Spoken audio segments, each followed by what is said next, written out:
This is a video regarding putting gasoline in your diesel tank and how to correct it. I was at Buc-ee's in Terrell, Texas.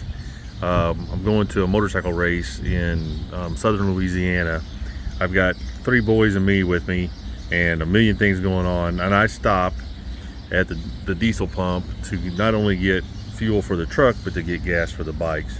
I poked the button, the 93 octane button, and stuck it in there and started pumping, and my son comes by and says, "Dad, what are you putting that in the truck for?" My son's 35, just so you know. I'm like, oh man, I stopped at 8 gallons in it. The truck had a quarter of a tank of diesel fuel in it. So my brain being my brain, I stopped everything I was doing, shut everything down, said, okay, we got to figure this out. So my first thought is I got to find a hose, which I did. I found this garden hose, and I got 3 jugs. My first thought was I was going to stick this hose, my truck's a 2015 by the way, I was going to stick this hose into that filler neck and siphon this out into those tanks. That didn't work. I can't get the hose in it. So I did a little research. They said, hey, take the fuel neck off. So I was in the process of getting ready to take the fuel neck off, and I had a thought. So my thought was this: I have a fuel line and a return line for that fuel pump, or that fuel filter.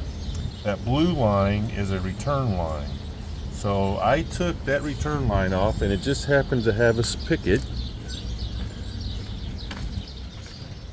for this hose that I got.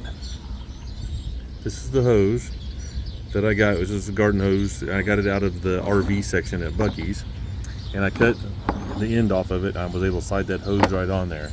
I grabbed each one of those fuel jugs. I came over here.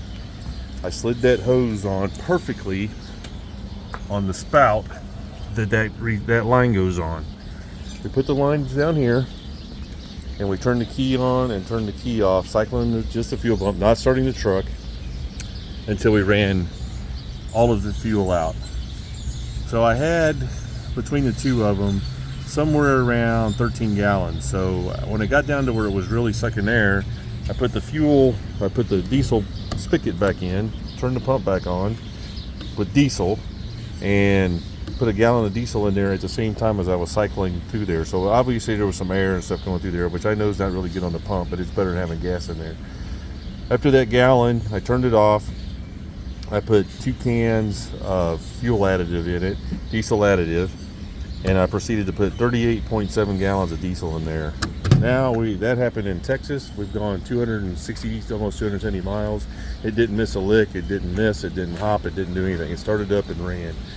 Yes, when I get home, I'm going to change those fuel filters out and just do a drain. But I really don't feel like anything's wrong. The filters are fairly clean and fresh. I did it on the last oil change. So I probably got 2,000 miles on it. But that was a quick fix. We were in a position where it was going to be bad, and it wasn't. It cost us, by the time we got done thinking of all the ideas and getting the jugs out and everything, we lost about an hour. Those jugs are $30 a piece at Buc-ee's. This hose was $9 or something, and then the fuel that I bought, that I was going to buy some anyway. So anyway, long story short, if you accidentally put gas in your fuel tank, don't panic. Think your way through it. I was able to have all the supplies that I could find at the store, and had a knife that I carry with me anyway, and we were able to solve the problem, get on the road, lost less than an hour.